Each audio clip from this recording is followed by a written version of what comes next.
Ok. Então, Só um minutinho que ainda não tá não, ainda tá entrando. uhum. Já estamos ao vivo. Então, boa noite, boa tarde, bom dia. Quando a gente está na internet fazendo uma live, temos que cumprimentar todos em todos os lugares do globo, que eu espero que estejam nos ouvindo. Então, hoje nós temos um prazer de receber a nossa amiga querida, a doutora Marta Antunes. Ela é vice-presidente da Federação Espírita Brasileira, grande conhecedora da mediunidade, é autora de vários livros, acabou de publicar um estudo sobre a obra de Manuel Filomeno de Miranda, mas a Marta, todos esses fascículos que a gente vê da FEB, tem o dedinho da Marta Antunes. Toda essa parte de mediunidade que nós usamos muito tem o dedinho, como eu digo, da Marta Antunes. Então, ela é grande conhecedora da mediunidade e hoje vai nos apresentar, fazer uma exposição sobre obsessão, sobre a visão espiritual, visão do espiritismo, é claro, e é dentro desse nosso estudo aprofundado da doutrina espírita, que nós chamamos carinhosamente da Universidade das Almas. Então, bem-vinda, Marta. Seja muito bem-vinda. Gostaríamos de ter você aqui presente, mas já que não podemos ainda, recebemos você virtualmente. Passo a palavra e vou me despedindo. Vamos colocar o PowerPoint, né? Obrigada, Regiane, pelo convite, e a todos vocês aí, e o Iosef, e os amigos aí do Allan Kardec, que nós já tivemos a feliz oportunidade de estar aí em outras épocas, em outros momentos. Mas, se Deus quiser, em breve nós voltaremos a essa casa abençoada, e dou as boas-vindas também a outros brasileiros e outras pessoas que estão conosco nessa reunião, todos os internautas, vamos aprender juntos. Eu queria combinar com vocês uma coisa. Vai passar o PowerPoint? Normalmente, eu já até conversei com a Regiane antes, a gente faz uma apresentação e depois vem as perguntas. Nós podemos fazer as duas coisas assim. Durante a apresentação, às vezes naquele momento de uma explicação, de uma imagem que está sendo projetada, surge uma dúvida. Por favor, pode me interromper. Eu não me importo com isso. E depois, no final também, nós estaremos disponíveis para perguntas e respostas. Se nós pudermos dar, terei muito prazer. É isso aí. Então, Regiane, com você... Vou ficar no background, vou tirar o vídeo para deixar você, e quando você quiser passar o slide, você me avisa. Então. Eu falo, pode deixar. Então, nós vamos falar hoje, vamos refletir juntos a respeito desse assunto, a obsessão como um fenômeno espiritual. E realmente é um fenômeno espiritual que pode ter consequências físicas e, às vezes, até sequelas, conforme o grau da influência obsessiva. O próximo, Regiane, por favor. Antes de mais nada, vamos fazer uma pequena reflexão nessas duas imagens que vocês estão vendo aí. Uma pessoa afogando e outra que poderia estar afogando, mas ela mantém-se flutuante. Quer dizer, são duas características de pessoas. Quando nós estamos sob uma influência, sob um desafio que surge na nossa vida, qualquer que seja ele, pode ser pequeno, pode ser grande, a questão se resume ao que nós estamos vendo nessas duas imagens. Há pessoas que se desesperam e terminam, se debatem, gritam, faz até, chama muita atenção e intimamente estão muito inquietas. Às vezes é um problema que não é tão grandioso, tão grave, tão grave. Às vezes, tem problemas que realmente há um consenso que são problemas graves, mas a pessoa, ela se debate, ela termina se afundando mais naquela dificuldade. E outras, que neste momento chamado de crise, independentemente do grau, do tamanho, da dimensão da crise, ela busca intimamente forças necessárias para equilibrar-se, para manter em calma. Se ela tem uma religião, se ela tem uma crença, ela busca apoio nessa crença. Outras vezes, o apoio é com os amigos, com os próprios familiares. E, em outras ocasiões, às vezes, a solução ou a superação da crise é através de atendimento médico, através de atendimento psicológico ou psicoterapias de uma maneira geral. Então, o que resume essas duas imagens projetadas? Que o desafio não é a crise que surge em nossa vida, é como nós nos posicionamos perante a crise. Uma ação obsessiva é uma crise que surge na nossa vida. Vamos ver o próximo. Lembre que vocês podem me interromper a hora que quiserem. Aí, quem tiver no apoio, não sei se quem poderá nos fazer isso, ou levantar a mão, não sei se eu vejo aqui, aí a gente fala. Vamos começar por uma definição, um conceito espírita a respeito das enfermidades de uma maneira geral. Porque a obsessão é uma enfermidade da alma. É uma enfermidade da alma. Mas Emmanuel, com a sua sabedoria no livro Vinha de Luz, ele nos fala, como está sendo projetado no slide aí, que toda moléstia, seja ela física, espiritual, pequena, grande, a origem dela se encontra nas profundezas do ser, ou seja, no próprio espírito. Muitas vezes a gente vê diagnósticos, como ele usa a expressão pomposamente batizados pela ciência médica, que são diagnósticos, são nomes até às vezes complexos, o próprio paciente e às vezes até os profissionais de saúde não entendem bem, mas que, como ele fala, às vezes representam ou refletem estados vibratórios da própria alma, da mente em desarmonia.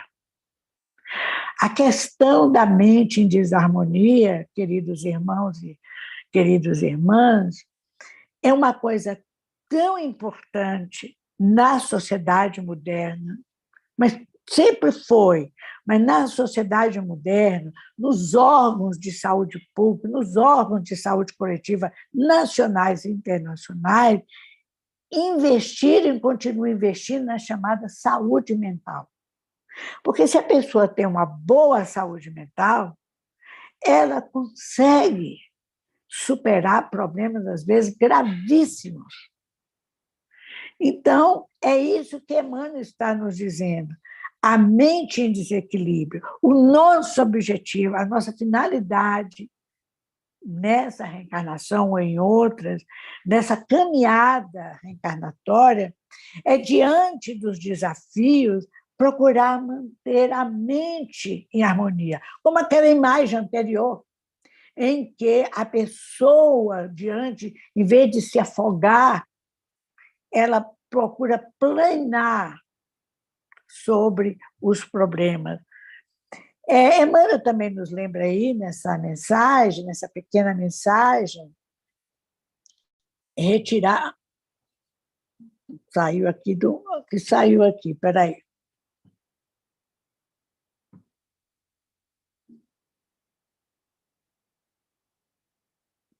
Acho que agora voltou. Essa imagem em que ele nos fala que qualquer desarmonia interior vai atacar naturalmente o organismo na sua zona vulnerável. E é uma coisa comum que nós sabemos, existe até uma expressão popular que diz que todos nós temos chamado órgão de choque. Diante de uma desarmonia, diante de alguma coisa, aquele órgão é o primeiro a ser afetado. Ou a pessoa que tem uma dor de cabeça, ou a pessoa que tem problemas digestivos, ou estomacais, ou entérico-intestinais, ou às vezes a pessoa fica com tique. Eu conheci uma pessoa, uma diplomata até, muito boa, muito capaz, uma diplomata brasileira, hoje ela eu acho que já até aposentou, foi embaixadora. Ela tinha um determinado problema na vida dela, que a gente não sabia, que era persistente. Então, ela desenvolveu um tique nervoso. Quando esse problema deixou de existir, ela acabou automaticamente, aquele tique desapareceu. Isso nos mostra que, na verdade, tudo nos afeta. Precisamos caminhar em busca de manter uma saúde mental. Então, Emmanuel nos fala que a zona vulnerável no corpo físico vai ser naturalmente atingida, a primeira. Então, ele fala, experimentará no fígado, outro no rim, outro no sangue, e por aí vai.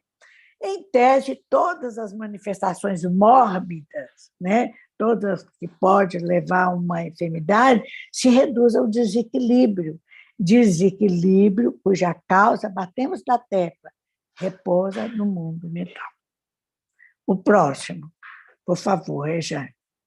Então, a obsessão, por definição, conceitualmente, é uma ação mental de um espírito que está subjugando o outro. E quando a gente fala que é um espírito que está subjugando o outro, não significa que esse espírito seja exclusivamente desencarnado. Nós encontramos obsessões seríssimas de encarnado para encarnado, e, inclusive, de encarnado para desencarnado.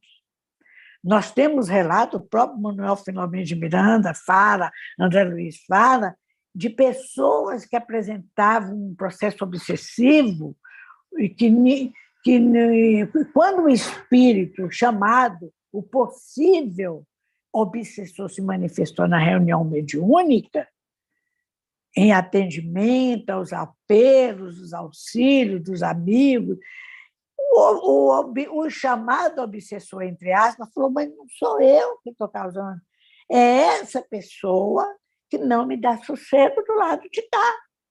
Ela que me perturba, ela que fica atrás de mim, ela que me vigia, que a pessoa estava encarnada e perturbava um desencarnado. Quer dizer, inverteu-se o papel.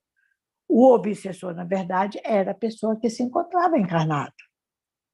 Mas, comumente, na doutrina espírita, nos nossos estudos e exemplos, nós costumamos tratar, quando fala do processo obsessivo, de uma ação de um desencarnado sobre o encarnado. E veja bem, eu usei a palavra processo obsessivo, porque envolve duas mentes, às vezes mais de duas, mas, a rigor, um que obsedia e outro que é obsediado. Então, é importante nós analisarmos as causas. Por que, de repente, o espírito começa a nos obsediar?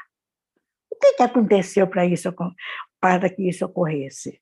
E há obsessões, como o próprio Kardec fala em um livro dos médicos, que são graves, que no passado até falava em possessão. Há religiões que falam em possessões, em que a pessoa perde totalmente a vontade, perde tudo, ele é dono daquela mente, do obsediado. Há obsessões mais leves, em determinados momentos que nós fazemos sintonia, mas existem obsessões gravíssimas, chamadas subjugações, em que muitas vezes, é por isso que muitas vezes elas são encontradas nas casas, o paciente é encontrado nas casas psiquiátricas. São obsessões graves. Aí, entre uma e outra, existem os graus intermediários, chamado Fascinação, segundo a orientação de Kardec. Então, no Livro dos Médiuns, nesse capítulo 23, lá no item 237, e vocês vão receber esses slides depois, a obsessão é uma ação persistente. Olha, a primeira característica de uma obsessão é uma ação persistente. Não é alguém que nos prejudica hoje e amanhã não. Não é alguém que nos agride até fisicamente hoje e amanhã não. É algo contínuo, o tempo todo. E caracteriza por um domínio. Quer dizer, a gente já vê logo que não são espíritos bons. Uma pessoa que quer dominar e que fica no... Como nós falamos aqui no Brasil, nós estamos falando também para vocês que não moram mais no Brasil, mas nós temos um ditado aqui que fica no pé do outro, fica ali preso. Não são bons espíritos, não são pessoas boas. E são espíritos inferiores que querem dominar, independente da situação de que ele se encontra, encarnado ou desencarnado. Se alguém quer nos impor a sua vontade, quer nos dominar, não é um espírito esclarecido, não é um bom espírito. Então, ainda Kardec nos fala que esses espíritos dominadores, eles apresentam caracteres muito diversos, características diferentes.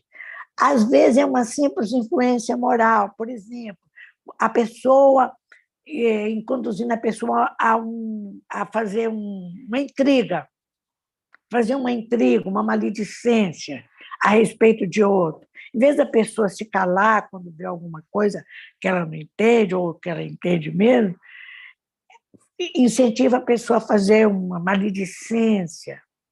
Às vezes a coisa pode ser mais grave quando induz a pessoa a participar de reuniões, de abusos, de vícios, de sexo exagerado.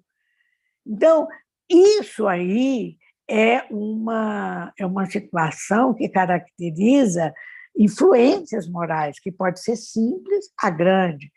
Hoje em dia, a gente vê muitos jovens, sobretudo muito jovem, envolvidos nessa questão da drogatização, e mesmo o álcool, que não é proibido, né?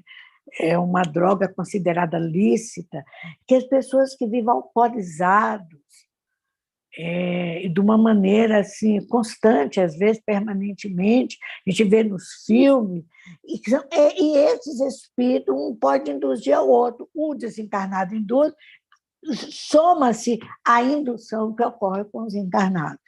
Então, essa influência moral ela é bem variada e tem graus bem diversos. Às vezes, a gente nem percebe. Lá no Livro dos Espíritos, quando fala da influência dos espíritos no nosso pensamento e ato, às vezes a gente nem percebe que nós estamos sendo guiados ou sob a influência de um espírito, sobretudo quando há simpatia. Nessa questão de formar grupos, às vezes a gente simpatiza com a pessoa, absorve o hábito dela, daqui a pouco a gente está agindo como uma pessoa porque recebeu uma influência. Então, veja como é que a coisa não é tão simples, mas que é administrável, é. Então, pode chegar a um ponto que domina tudo, as faculdades mentais, o psiquismo, e a pessoa aí está totalmente subjugada. O próximo, Regiane, por favor. Então, a obsessão é uma doença da alma, é uma doença do espírito. Em geral, desarmonias psíquicas, que provoca, em geral, desarmonias psíquicas e emocionais, e que pode conduzir à enfermidade. Às vezes, essas enfermidades começam naquele órgão de choque, naquele órgão que está mais vulnerável no corpo físico. Mas essas desarmonias psíquicas ou emocionais, elas podem ocorrer assim, uma vez ou outra. De repente, a gente até usa uma expressão, a gente ouve muito essa expressão, a pessoa perdeu o controle. A pessoa perdeu totalmente o controle. A pessoa estava ali, de repente, ela perdeu o controle, o autodomínio. E tem pessoas que, conforme os estresses da vida dela, seja por razões profissionais, familiares ou ambas, a pessoa vive o tempo todo sob um estresse permanente. Então, ela vive transbordando. Quando vê, ela transborda, ela perde o controle. E, às vezes, nessa perda de controle, ela pode cometer desatino, pode até cometer crimes. É uma situação que nós devemos refletir. Por isso que eu falei que esse estudo aqui é mais uma reflexão para todos nós. Ninguém está livre de uma influência espiritual de qualquer natureza. Então, nós temos que começar a refletir sobre isso, porque, de repente, nós temos uma explosão emocional hoje, amanhã temos outra, e isso vai acumulando, de repente passa a ser uma coisa usual, contínua, e numa dessas explosões, nessa perda de autocontrole, a gente pode cometer o crime, pode cometer uma folha que nós podemos até, de repente, nos ver numa situação perante a lei. Nós vemos vários crimes que foram acontecidos e são acontecidos. E a situação piora se a pessoa tem o hábito, o costume de ingerir muito álcool, porque passa dos limites. Ninguém está proibindo a pessoa beber um vinho, beber uma coisa, não é isso. Nós estamos falando daquela pessoa que, quanto mais, aquela pessoa que cotidianamente se embriaga, ou que usa de drogas chamadas ilícitas. Então, a pessoa aí perde o controle. Quantos acidentes no trânsito, pelo menos aqui no Brasil, a gente vê isso, que a pessoa estava sob esse efeito, ou pessoas que perseguem. Tem até filmes no Netflix, por exemplo, no Prime, de pessoas que perseguem outra porque alguém buzinou forte para ele, para o automobilista. Então, são situações que não são incomuns, não, é do cotidiano. Nós estamos vendo na televisão alguém maltratando um gari, uma pessoa que faz a limpeza da rua, ou uma pessoa doméstica, ou alguém, um empregado subalterno, porque a pessoa se sente no direito de dominar. Então, é uma ação persistente de espíritos inferiores. Isso não tem jeito. Pode ser encarnado ou desencarnado que querem dominar o próximo. Então, como doença, a gente tem que ver como uma doença. E como toda doença, pode ter a cura ou a cura pode ser adiada. Mas como é um processo, gente, que há um obsessor e um obsediado. Alguém que está provocando aquela ação e alguém que, entre aspas, é considerada vítima. Por que aquele obsessor persegue A e não B? Por que persegue o meu vizinho e não a mim? Ou persegue a minha pessoa e não o meu vizinho? É porque existe entre ambos uma ligação essa que pode vir de várias encarnações, ou nessa encarnação, ou apenas nessa encarnação. Vamos lá, o próximo, Rejane. Então, é um processo obsessivo. Agora, quem é esse obsessor? Ele é uma pessoa enferma? O obsediado, vulgarmente conhecido como vítima, mas não é vítima, ele é um enfermo? E como é que nós podemos curar da obsessão? Se existe algo como doença do espírito, como eu diria mais uma enfermidade que doença propriamente dita, do espírito, é a obsessão, que a gente tem que estar a vida inteira atentos para não cair nessa rede ruim, triste, sofrida da obsessão. Mas todos são enfermos, o obsessor e o obsediado. O próximo.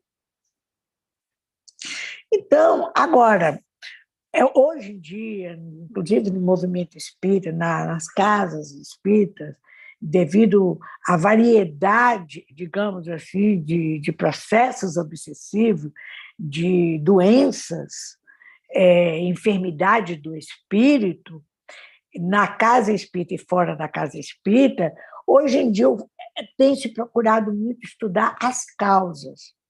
Por que, de repente, a pessoa passa a ser obsediada? Por que um espírito passa a obsediar outro? Então, hoje em dia, o foco dos nossos estudos, a gente procura trabalhar muito isso no seminário, nos estudos regulares, as possíveis causas da obsessão. E qual o apoio espírita e não espírita que pode ser dado, pode ser transferido a essas pessoas que estão sob esse julgo. Mas uma coisa que a gente vê, mesmo analisando as causas, mesmo considerando o apoio espírita e não espírita, uma coisa é fundamental para resolver a questão, ou pelo menos para amenizá-la e fazer com que a pessoa possa conduzir a sua vida. É mudança íntima, mudanças íntimas. Nesse aspecto de mudança íntima, nós nos reportamos a Joana de Ângeles, que, através da mediunidade do Divaldo Franco, tem nos trazido uma série de livros que nos são bons, são excelentes. São livros que têm que ser estudados, analisados. Mas, resumindo, Joana nos fala que em qualquer processo da vida, mas sobretudo nesse, que nós estamos tratando desse assunto da obsessão, que é importante a gente desenvolver o autoconhecimento. Nós precisamos nos conhecer mais. A gente sabe da vida, às vezes, de todo mundo, mas da nossa a gente não sabe. A gente precisa observar as nossas tendências, que lá no livro dos Espíritos já nos fala a respeito. Nós precisamos observar as nossas tendências e ter coragem de enfrentá-las para ver que nós temos más tendências. Nós temos certas disposições mentais, certas disposições do ego, da exaltação do nosso ego, que são ruins, que são péssimos. Então, Joana nos ensina a esse respeito, que nós precisamos aprender a nos autoconhecer. Pode mudar. É um processo de coragem, pode mudar, veja, fica aí. Aí tá bom. É um processo de coragem, porque nós vamos olhar a nós mesmos claramente. Vamos enxergar os nossos pontos positivos, aquilo que nós já conseguimos conquistar, mas vamos ver também as nossas dificuldades. Esse processo que a Joana chama, na verdade, são duas etapas. Um autodescobrimento, e ele, às vezes, é sofrido. Porque é quando a gente olha para a gente nos próprios olhos. Mas é um processo de autoconhecimento que nos conduz ao autoconhecimento. Então, a partir daí, nós começamos, e é isso que se faz, mesmo naqueles casos gravíssimos de processo obsessivo. Então, agora, a principal causa da obsessão, Allan Kardec destaca no capítulo 28, no item 81 do Evangelho segundo o Espiritismo. Do mesmo modo que as doenças resultam das imperfeições físicas, que tornam o corpo acessível a influências exteriores, a obsessão é sempre o resultado de uma imperfeição moral, que dá acesso a um espírito mau. Vamos analisar essa questão melhor. Digamos que nós prejudicamos alguém. No passado, querendo ou não querendo, voluntariamente ou involuntariamente, nós prejudicamos alguém. Qual foi o produto? Alguém foi prejudicado. E essa pessoa que nós prejudicamos não nos perdoou. Tem mágoa, tem raiva, tem ódio contra nós. Não gosta da gente. E se nós depararmos com ela numa encarnação, ela vai ter raiva da gente, às vezes nem ela entende por que ela não gosta da gente. Não é assim. Às vezes a gente vê uma pessoa pela primeira vez e tem uma simpatia imediata, e outras, a gente tem uma verdadeira aversão. Mesmo na família, tem pessoas da família que a gente tem verdadeira aversão. E são essas causas do passado. Mas, digamos, nós prejudicamos, a pessoa não gosta da gente, cria-se entre nós uma aversão, mas como o espírito não gosta, tem raiva, ele resolve nos perseguir. Quer dizer, a imperfeição moral está não exatamente no fato da pessoa ter mágoa. A mágoa é um veneno, é um corrosivo. Mas, às vezes, a gente tem mágoa, mas a gente não prejudica, a gente tem mais ética. A gente tem um certo nível moral que a gente não gosta da pessoa, a gente não se sente bem na presença dela, mas a gente não prejudica. Mas quando nós nos dispomos a prejudicar, seja por palavras, seja por ações ou por pensamento, então isso revela uma imperfeição moral que nós precisamos combater. Então, o obsessor, ele traz dentro de si, porque ele persegue, ele é um perseguidor, ele quer acabar com a nossa vida. Então, acabando, quer subjugando, ele traz uma grave imperfeição moral. Então, no processo de desobsessão, o obsediado tem que ter essa compreensão do que está acontecendo e o obsessor tem que ser conduzido, orientado, igual um médico faz com o paciente internado, nos grupos mediúnicos, nos processos, nos momentos de oração, a conduzir o obsessor a ele perdoar. Que na hora que começa a perdoar, mesmo que ele não esqueceu de tudo, mas começa a romper essas vinculações mentais tão desequilibrantes. O próximo, por favor. Nós elencamos aqui, fizemos uma relação de outras possíveis causas. A causa maior é a imperfeição moral. A gente pode não gostar de alguém, mas o fato de querer prejudicar já mostra uma imperfeição moral. Mas existem outras causas, outras possíveis causas. Vamos falar rapidamente sobre ela. Primeiro, nós vamos falar das tendências instintivas. Tem pessoas que, naturalmente, elas já, devido às suas escassas conquistas em determinados campos da sua vida, ela tem uma tendência instintiva para realizar, para executar determinada ação. Tem gente que gosta de falar mal do outro, tem gente que está sempre apontando o dedo, tem várias coisas, são tendências instintivas, são condições morais que a pessoa ainda não aperfeiçoou. Mas se a pessoa, como nos fala Joana de Ângela, começa a se autodescobrir, olha, eu sou egoísta, eu sou vaidosa, eu sou ciumenta. A vaidade, o egoísmo, o ciúme, entretanto, nos conduz a processos obsessivos gravíssimos.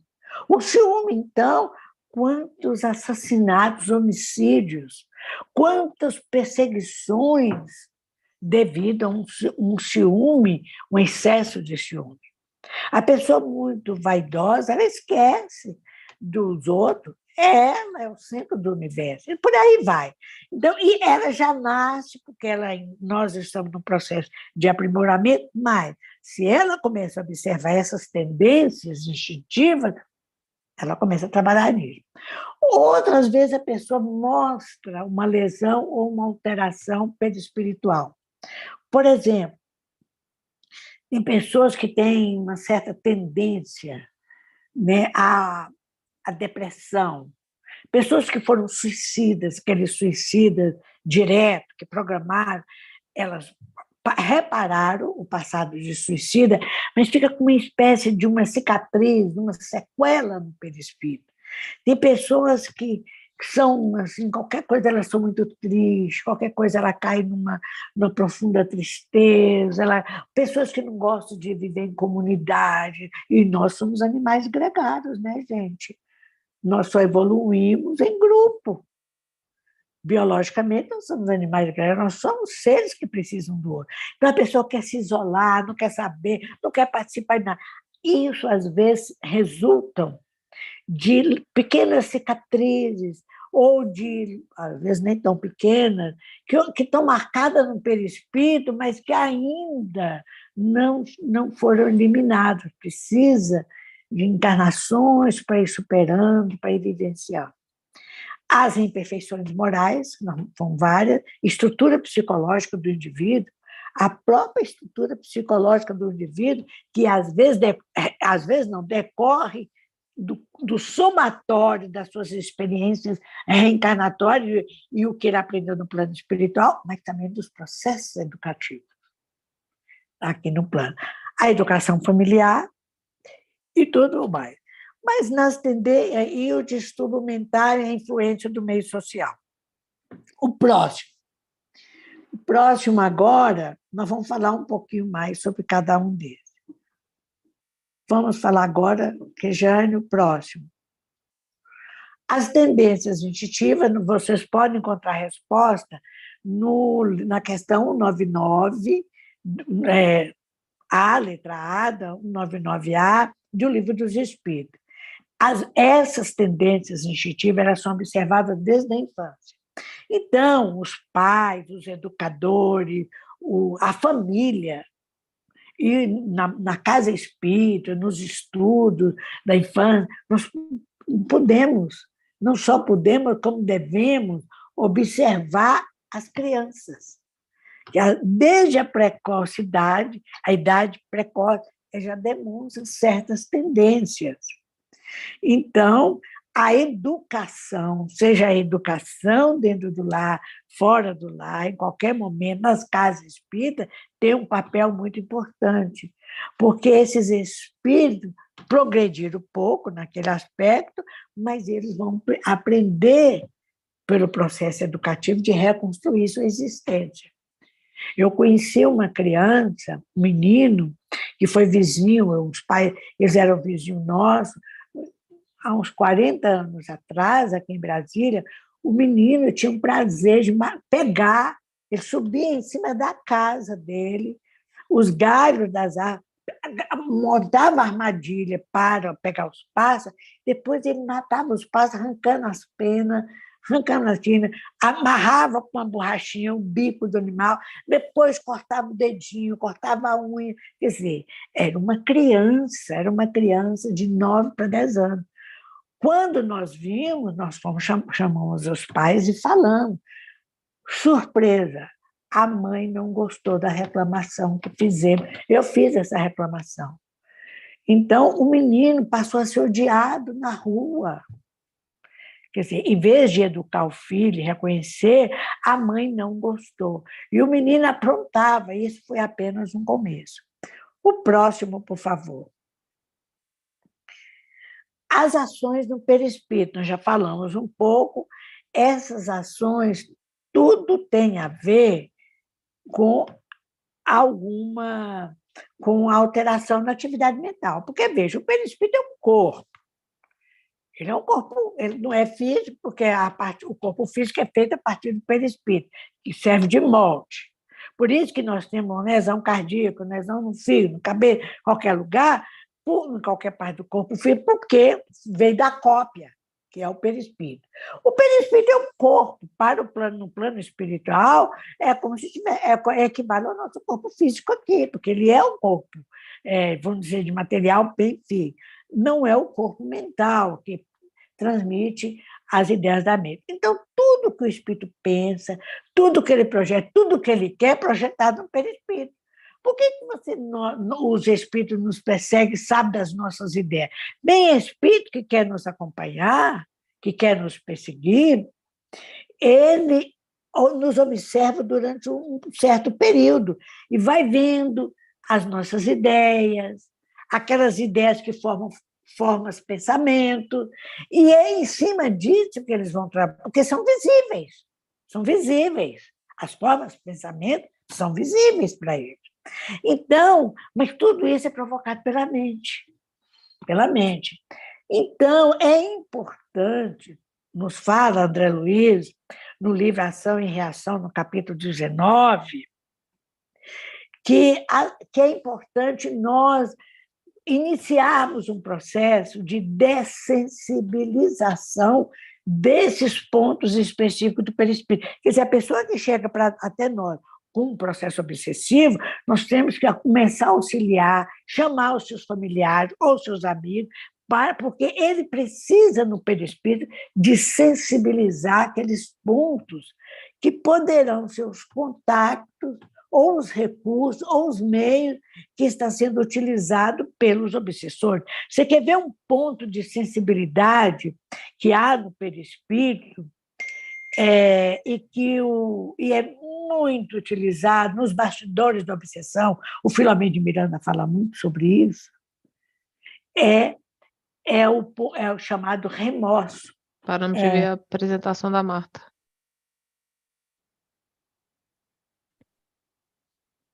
Aí, agora bem. Pronto. Então, gente, isso é uma coisa importantíssima, que aos poucos a gente vai transmitir para os familiares, que às vezes nem o obsediado tem condições de pegar essa ideia, sobretudo se a pessoa não tem muito conhecimento, ele vai ter que falar numa linguagem simples, mas quem está auxiliando tem que saber isso. O Filomeno de Miranda, inclusive, ele fala que há casos em que o obsessor ele faz um implante perispiritual.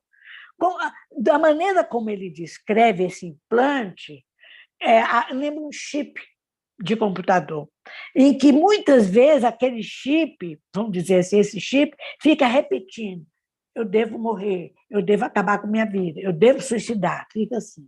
Quer dizer, a pessoa vai recebendo aquela imagem e aquela informação o tempo todo, ela termina cometendo um suicídio. Então, nós precisamos aprender a desensibilizar. Então, muitas vezes, uma má formação congênita, distúrbios hormonais, pode desencadear um processo que nos liga ao obsessor, que até então ele não conseguia nos envolver tanto, mas diante disso, eles nasceram. E, por último, o André Luiz também, como o Filomeno Miranda, ele dá um show, vamos dizer assim, na continuidade do livro que nós fizemos sobre a prática mediúnica, nós vamos tratar sobre a questão da obsessão, na obra do Filomeno de Miranda, Obsessão e Desobsessão, ele nos fala muito, nós temos lições para o dia a dia na nossa condição no plano físico. E a alma ressurge no equipamento físico, transportando consigo as falhas e reflete na veste carnal as zonas favoráveis à eclosão de determinadas moléstias. Eu queria perguntar uma coisa aqui para a Rejane e para o André, o próximo. Eu tenho ainda quanto tempo de exposição? Mais 8 minutos? 9? Pode passar, Marta, não há problema. Nós temos com as perguntas até 9h30. Mas eu acho que podemos deixar 15 minutos e você continua a exposição. Então, eu vou acelerar um pouquinho mais. Então, o próximo, Rejane, que é um assunto muito vasto. Então, as imperfeições comportamentais. Nós temos toda essa coisa, mas, às vezes, a gente não trabalha os nossos comportamentos. São comportamentos contrários à lei de Deus, está lá no Livro dos Espíritos, na questão 269. Há pessoas que trabalham muito o interesse pessoal, são as pessoas muito egoístas, tudo, em qualquer lugar, no ambiente profissional, em casa, na rua, no mercado, em qualquer lugar, elas estão sempre... o foco é com elas. E são pessoas que têm muito apego, o aqui e o agora. Pode observar que mais cedo ou mais tarde essas pessoas têm uma vida vazia. O egoísmo, e daí deriva todo mal, nos fala no Livro dos Espíritos, na questão 913, esse material vocês vão receber, porque para vocês, se tiverem interesse, rever isso. Porque cada um desses itens aqui dá uma palestra, dá um estudo.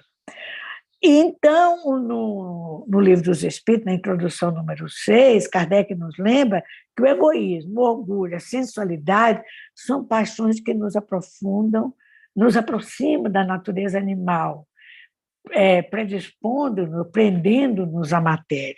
Então, é difícil a gente falar que a gente não tem uma dessa imperfeição comportamental, mas o fato da gente ter é um reconhecimento, já é um grande passo.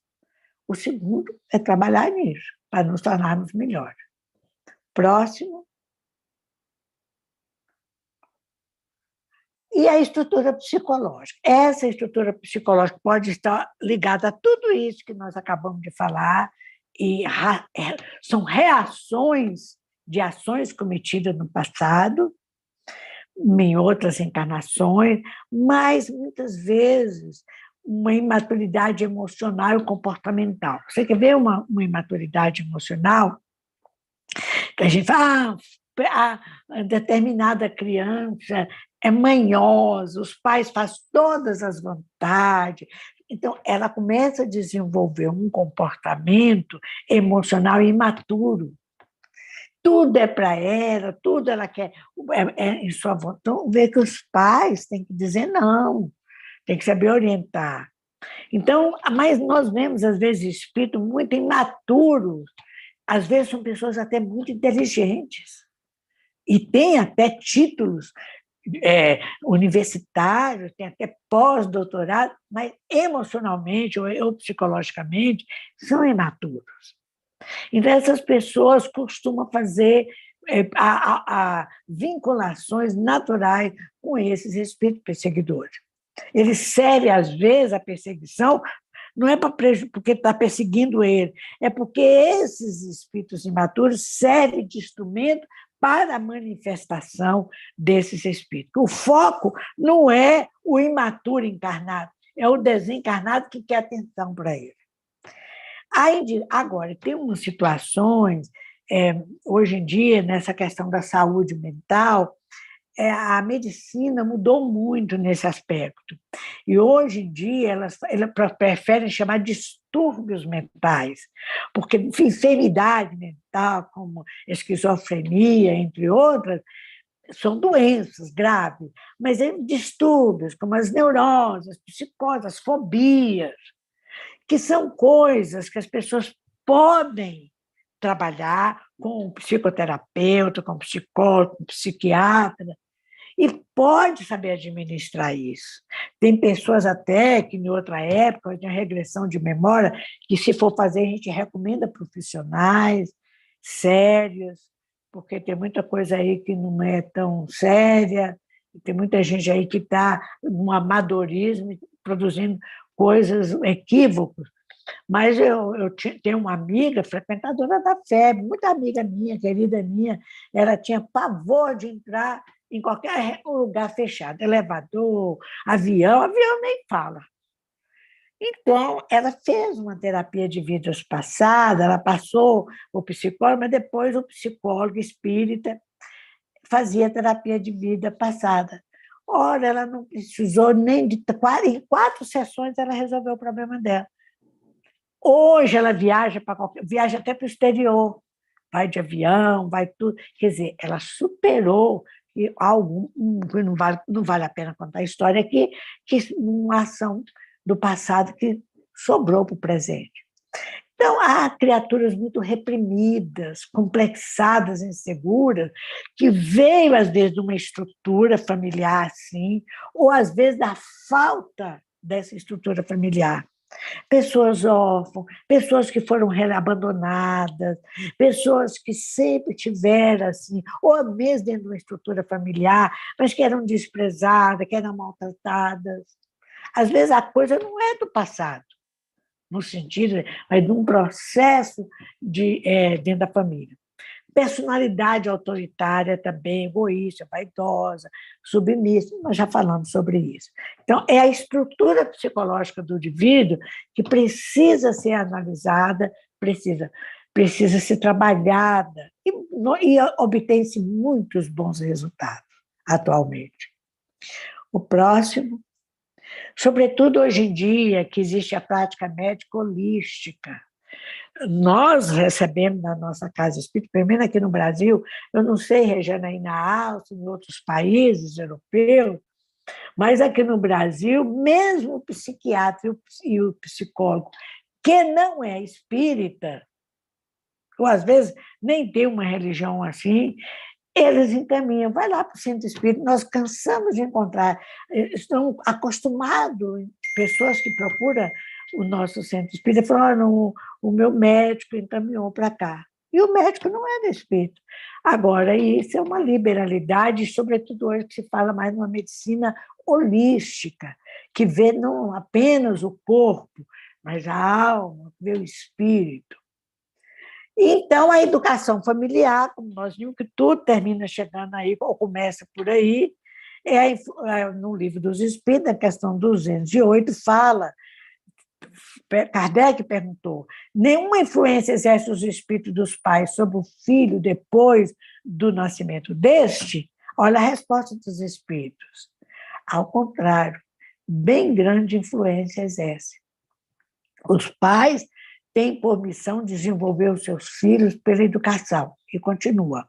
Tornar-se-ão culpados se vier a falir no seu desempenho. E, às vezes, nós nem imaginamos ou nem percebemos que os nossos filhos, que os nossos netos, o nosso núcleo familiar, que as crianças ou os adolescentes estão nos observando, copiando até palavras do que a gente fala. Há pouco tempo, uma pessoa muito amiga minha, muito querida ao meu coração, falou para mim, ela tem 2 filhos, uma menina de, acho que é 9 anos, e o garotinho que tem 5. Então, a menina, o quarto da menina, é do jeito que a mãe gosta, que essa minha amiga gosta, bem arrumadinho, tudo certinho, as coisas nos lugares, os lápis, as canetinhas coloridas, tudo arrumadinho, do jeito que a mãe gosta. Mas o do garoto de 5 anos é uma bagunça. Os brinquedos param debaixo da cama, vai para todo lugar e tudo, em cima da cama, no chão. Então, a mãe do garoto é uma mãe muito boa, muito dedicada, conheço ela bem. Ela chegou para o filho e falou assim, falou para a criança, meu filho, eu queria ter uma conversa com você. O seu quarto é uma bagunça. Os brinquedos estão por todo o chão. A gente entra no quarto, esbarra nos brinquedos. Eu queria que você agora, antes de fazer qualquer coisa, que você fosse lá no seu quarto e arrumasse aqueles brinquedos. Ela disse que logo em seguida o garoto saiu. No meio do caminho, o garoto voltou. Falou, mamãe, esse quarto que eu estou dormindo, de quem é? É seu ou é meu? Mas que falou assim, numa boa, tranquilo. Eu falei, meu filho, o quarto é seu quarto. Mamãe, eu vou falar uma coisa para você. No meu quarto, eu gosto dos brinquedos espalhados pelo chão. Então, você notem que o garoto de 5 anos de idade, está na pré-escola, né, ainda, ele é de uma criança, uma certa inteligência, boa inteligência, não brigou, não foi grosseiro com a mãe, mas refletiu no pedido da mãe e voltou e falou para a mãe, se o quarto era dele, ele gostaria que ficasse com o brinquedo pelo chão. Aí a mãe disse que estava cozinhando, fazendo alguma coisa, preparando o lanche, não sei, desligou tudo e falou, nós vamos conversar. E explicou porque era importante, se alguém entrasse, caísse, quebrasse, e aí deu aquelas explicações.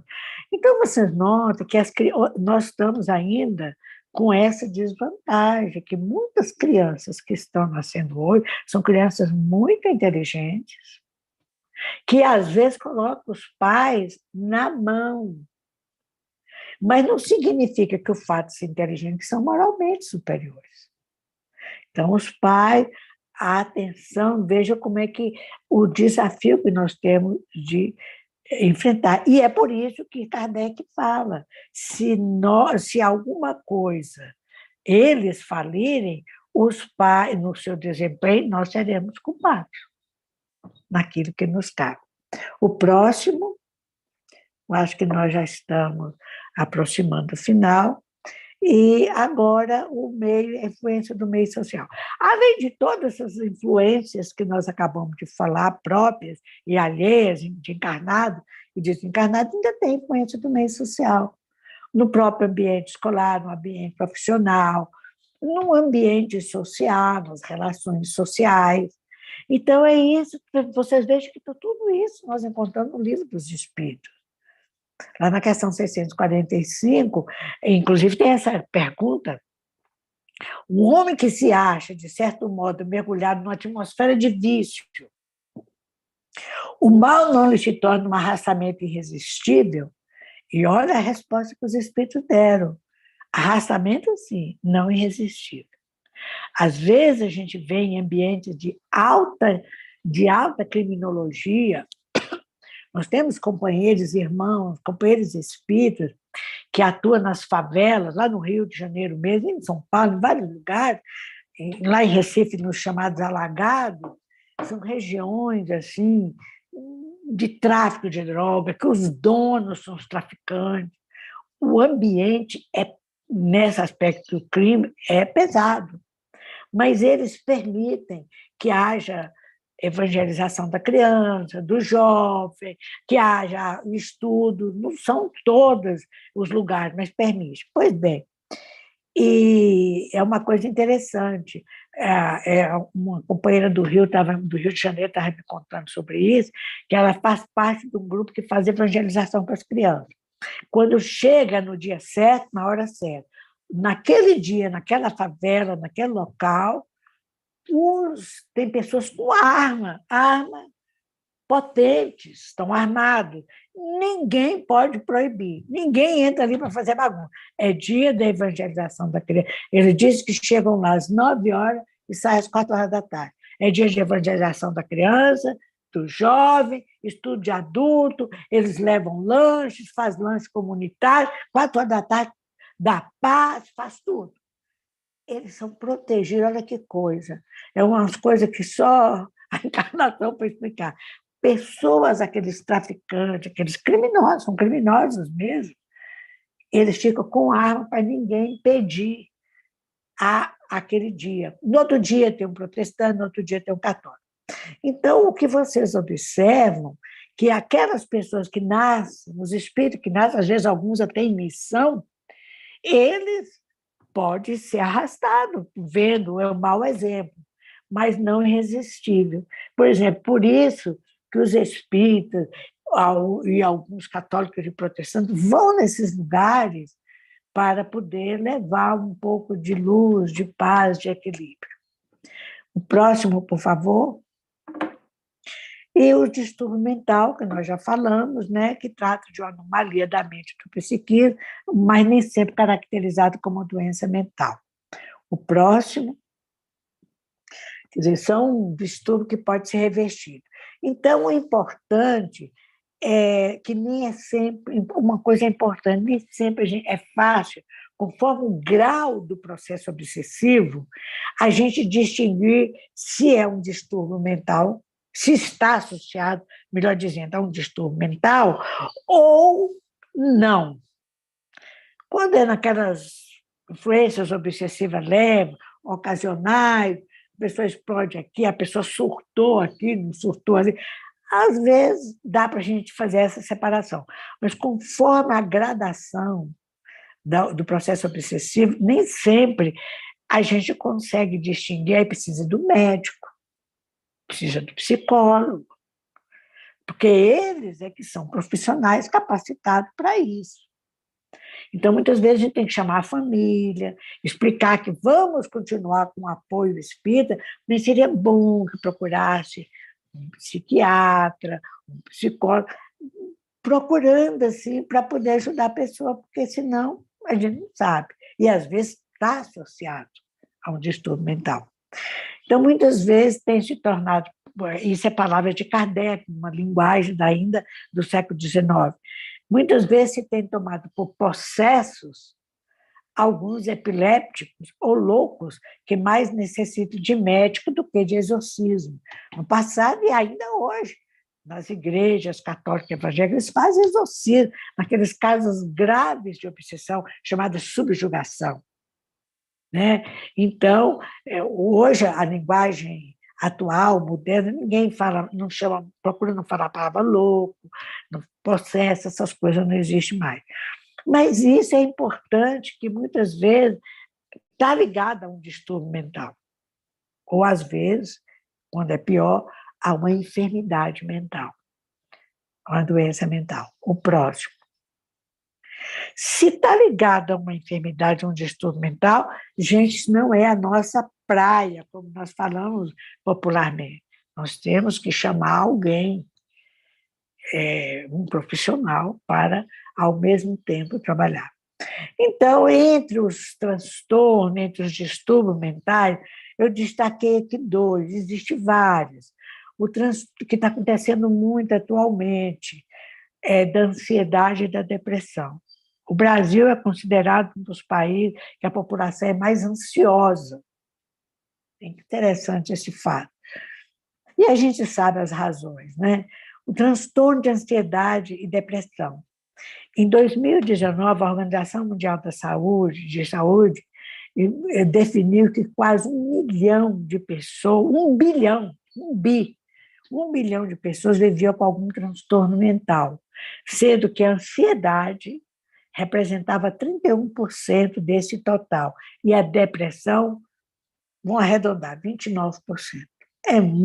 Gente, pega 29% de 1 bilhão, ou 31% de 1 bilhão. É muita gente com ansiedade e depressão.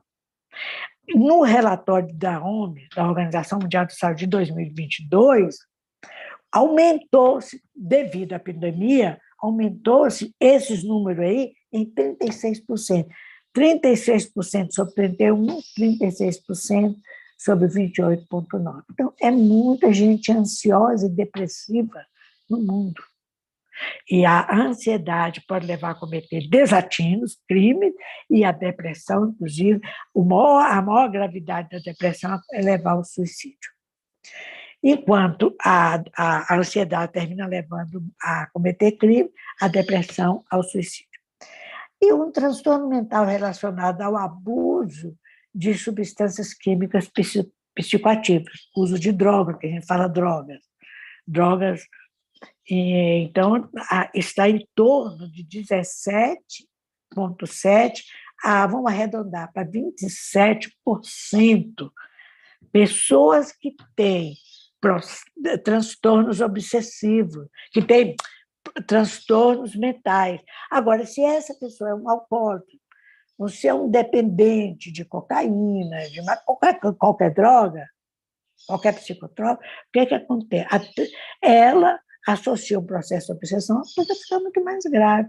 É por isso que nós, na Casa Espírita, não podemos e nem devemos entrar nessa área médica ou psicológica, mesmo que na instituição tenha médicos, inclusive na especialidade tenha psicólogos. Isso é um tratamento profissional. Na Casa Espírita, para fazer o atendimento espírita. O próximo. Então, eu quero que vocês observem essa cena aqui. 2 formiguinhas vendo, que bonito o amanhecer, o sol nascendo. Mas, na verdade, nem sempre nós agimos, o que nós estamos percebendo é o real. Isso é uma outra coisa. O que é uma percepção real, o que é uma percepção falsa. Olha aí o que as formiguinhas estavam vendo. O reflexo da luz do abajur numa bola de tênis. Eu não estava vendo o sol. Então, isso é uma coisa que o processo desobsessivo, às vezes, ele é lento, ele dura muitos anos. Nas fases iniciais é mais fácil. Próximo, por favor.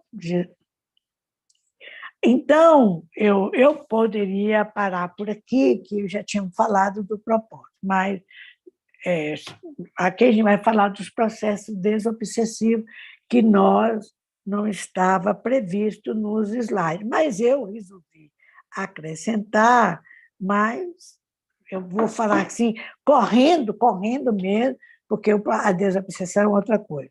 A libertação é uma cura, se, pois, o Filho vos libertar, verdadeiramente sereis livres. Né? Isso aí é uma frase de João, capítulo 8, versículo 36. O próximo, Regiane. Então, na desobsessão espírita, a gente vê esse universo. A prece passa a ser uma necessidade, o passe como para amenizar, não para curar. Desses recursos aí, o mais poderoso é a prece, porque faz ligação, ensina a pessoa aprende a fazer a ligação com os planos mais elevados. O atendimento fraterno pela palavra. Outro poderoso, além da prece, a prática do bem. Envolver a pessoa em práticas do bem. Qualquer serviço, qualquer trabalho, fazer o bem, porque cria uma aura e atrai bons espíritos.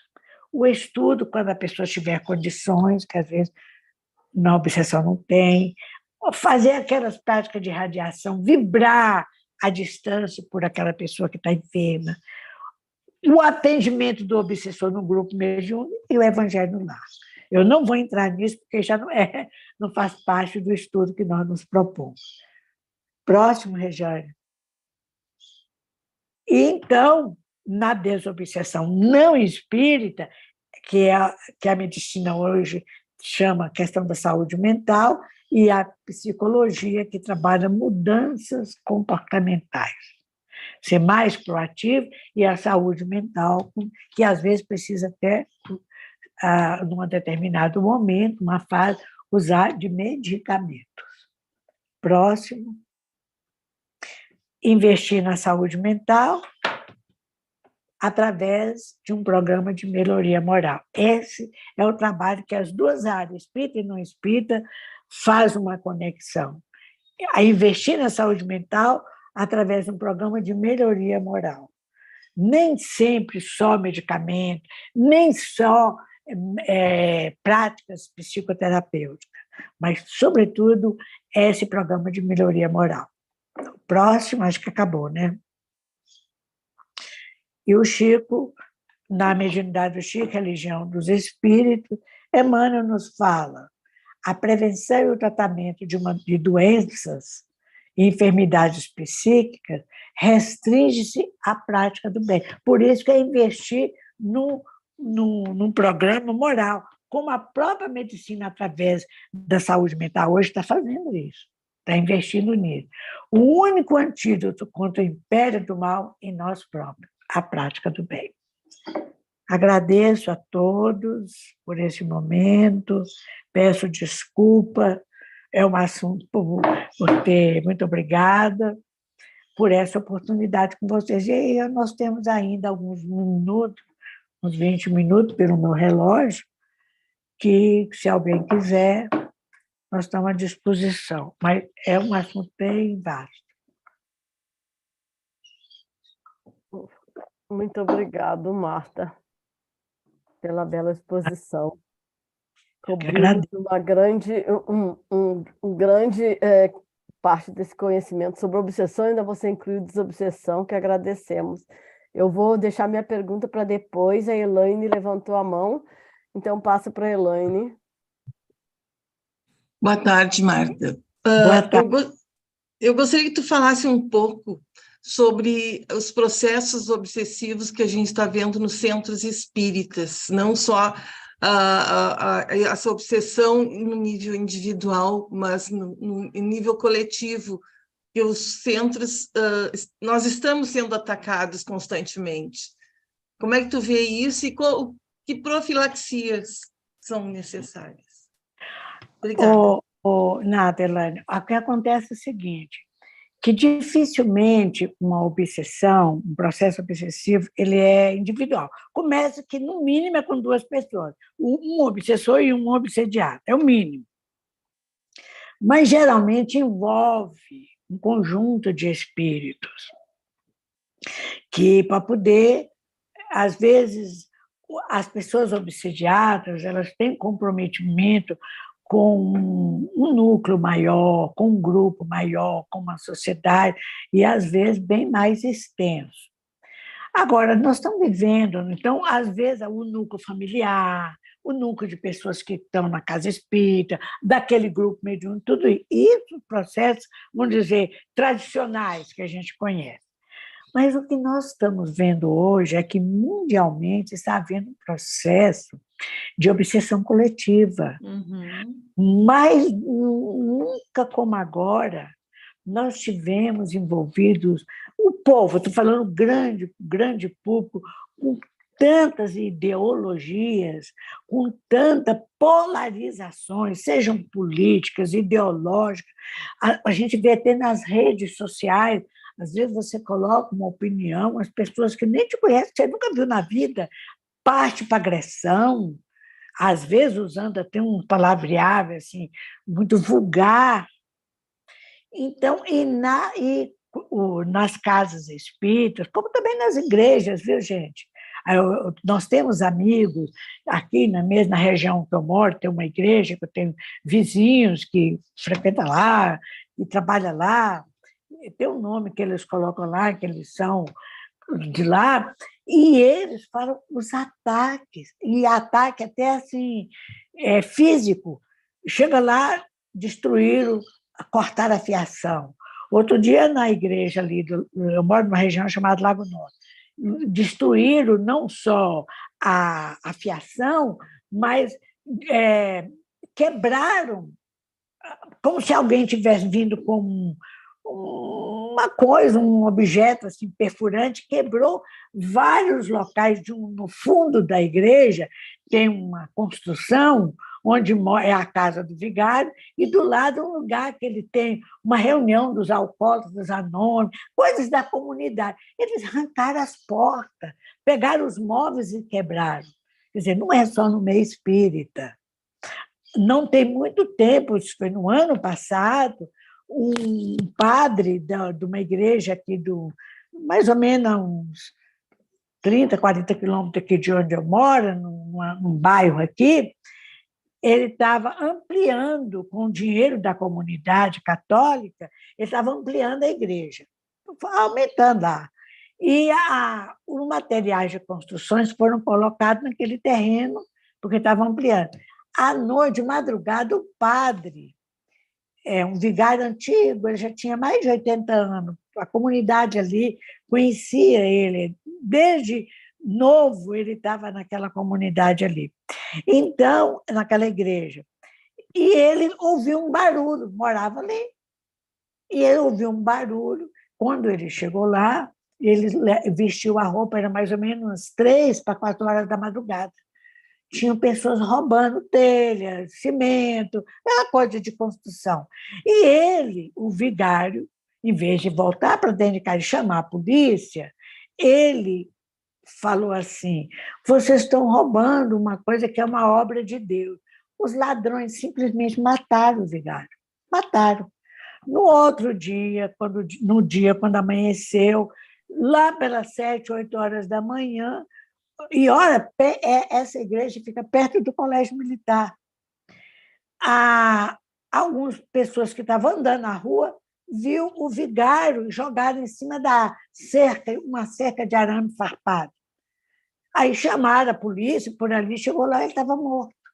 Ele não estava morto, ele estava morrendo, porque ele é que conseguiu relatar o que aconteceu. Então, o que está acontecendo hoje em dia? São pessoas. Nós vemos aí em Santa Catarina, né, aquelas crianças, dentro de uma escola, a pessoa que assassinou várias crianças. Eu estou contando alguns exemplos, e isso se repercute no Rio, no mundo inteiro. no Rio do Mundo, lá nos Estados Unidos, em todos os lugares. O que está acontecendo? Porque nesse processo de transição planetária, pelo menos é a explicação que os espíritos, como Filomeno de Miranda e outros, nos dão, o próprio Kardec, no livro A Gênese, ele nos dá essa explicação, que é um momento que aqueles espíritos mais atrasados, inferiores, moralmente inferiores, eles estão renascendo para ter a chance de se renovar e permanecer no planeta.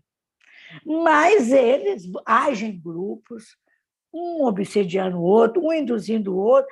Então, é um processo, essa peneiração, para peneirar, para que essa humanidade se transforme numa humanidade regenerada. Por isso que está acontecendo essas coisas. Você vê no meio político, no meio não político, a corrupção que está graçando no mundo, as guerras.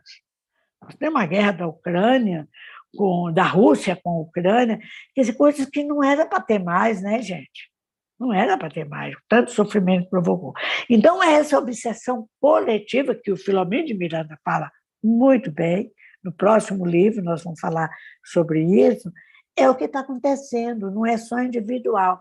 Então, é mais uma razão, viu, Vera, para que nós, Vera não, Elaine, para que nós possamos nos vigiar mais e abrir, inclusive as casas espíritas hoje, a nossa própria Federação Espírita Brasileira tem segurança 24 horas por dia.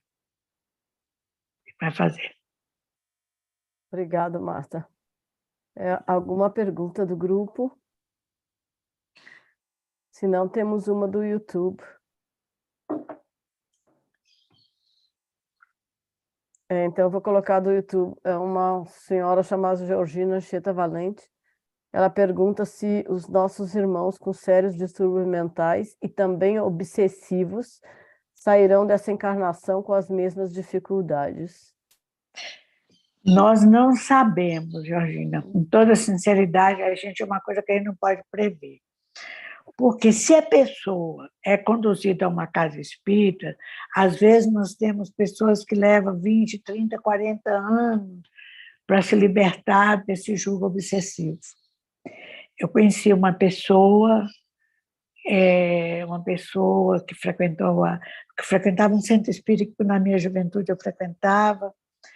Ela era uma pessoa ela era racista, era espírita, mas era racista. E muitas vezes os companheiros dessa casa espírita falavam com ele: cuidado, você é racista, isso não é uma postura espírita. E muitas vezes falavam, mas, e de tanta, como diz, água mole em pedra dura, tanto bate até que fura. E foi falando, ele saiu da juventude, foi meu colega de juventude espírita. E depois da juventude espírita, ele começou, ele era uma pessoa assim, firme, ele começou a se autoburilar. Começou a fazer amizades com pessoas que tinham a pele escura, com a pele negra, para poder combater esse racismo que ele tinha declaradamente. E depois ele foi trabalhando isso, essa pessoa hoje está bem idosa, ele era bem mais velho do que eu naquela época. E até porque naquela época a juventude espírita eram pessoas assim, não era tão jovem, podia ser mais velho. E ele foi trabalhando nisso. Mas ele tinha aquele processo, ele vivia seu processo obsessivo, tinha aquelas crises que xingavam, e ele apresentava algum distúrbio. E, numa certa altura, ele começou a ser atendido por um psiquiatra espírita. Ele teve que tomar medicamento, e o psiquiatra, na época, falou para ele se ligar a uma instituição de auxílio. Então, ele começou a frequentar, a dar atendimento, levava alimentos, levava roupa, fazia prece. O único local que existia naquela época era um asilo, era uma casa de idosos, chamada Lar São José, era de freiras, eram freiras que administravam. E ele era espírita, mas ele tinha esse problema. E ele lá, ele se apegou muito com uma senhora que tinha doença de Chagas, era idosa, mas ele se apegou demais com essa senhora. Ele levava ela para a casa dele, cuidava dele lá, com a família dele, ele dava, quando ela ficava doente, ela pedia às freiras para ligar para ele levava no hospital, tudo. E ele desenvolveu uma grande amizade. Ele chegou a falar para a freira, que chefiava lá, que coordenava o Lar São José, e falou: olha, eu sou espírita, então eu vou falar com ele, às vezes eu vou dar um passe. A freira falou que ia fazer vista grossa. Lá no quarto da enferma, era com ele. Pois bem, ele tinha um perseguidor, mas era um perseguidor que alimentava, inclusive, aquele racismo. Possivelmente. Pois bem, um dia esse perseguidor, que era terrível, que fazia ele entrar em crise, ele batia a cabeça na parede, jogava pedra. Então, nesse dia, é uma história interessante para ilustrar, nesse dia, um obsessor manifestou na reunião mediúnica e falou que ia abandoná-lo, que não ia perdoar nunca o que ele fez com ele e com a família, mas queria abandonar, deixar ele entregue a si próprio, porque ele estava cuidando da bisavó desse espírito perseguidor. Então, você vê, o obsessor deixou, não porque não queria deixar de vingar, mas porque abandonou ele, porque ele ajudou, tinha carinho pela bisavó, tataravó, não sei. O que é resultado? Moral da história, gente. Ele deixou de tomar medicamentos, acabou com aquele problema de racismo, que era até vergonhoso, os pais não sabiam, porque tudo aquilo era induzido por ação obsessiva. Agora, tem muitos que, às vezes, até pioram. Obrigado, Marta. Então, já estamos encerrando. Só antes de fazermos a finalização, lembrei que tem muitos amigos, muitos colegas, muitos conhecidos que falam tudo é obsessão, não? E aí, se não me engano, é a nossa Feliz Caldas-Chuvas que fala muito bem sobre a autoobsessão. Fale um pouquinho para a gente sobre a autoobsessão, porque é um processo interessante, né? Pode até levar a doenças, da pessoa ter esse pensamento de monoideia, né? Quase. Exatamente. A autoobsessão se caracteriza pelo monoideísmo. A pessoa fica com ideia fixa, é o que nós chamamos de ideia fixa.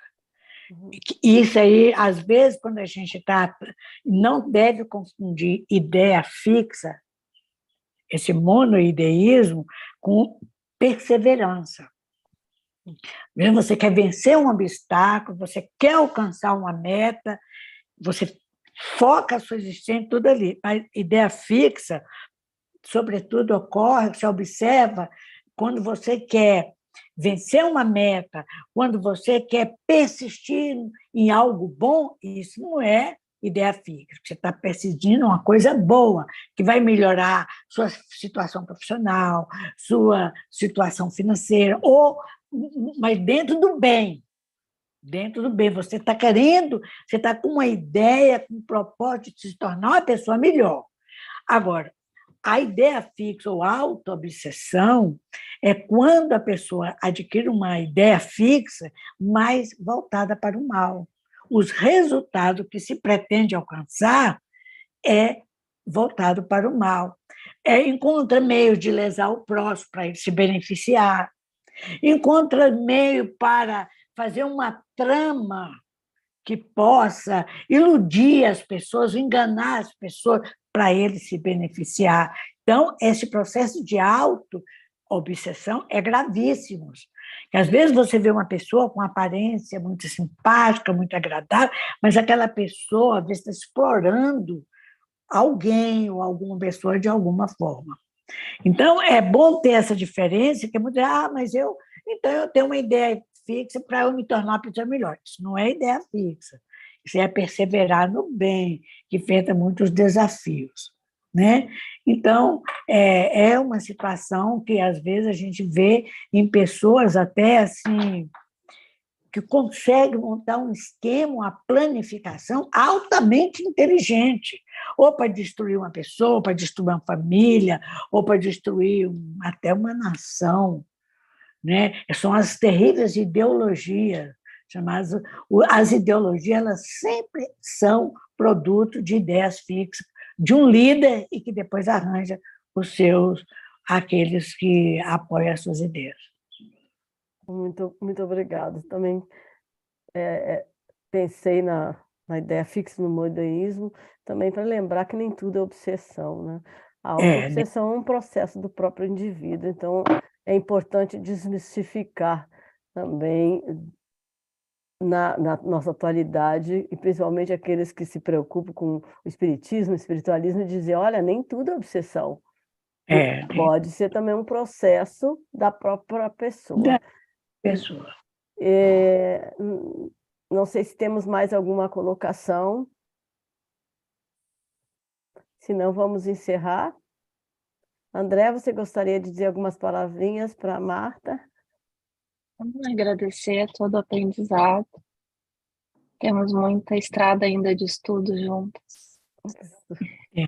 Verdade. Estamos mesmo. Começando com o pé direito. Então, muito obrigado. Vamos nos despedindo dos irmãos que estão conosco pela internet e desligando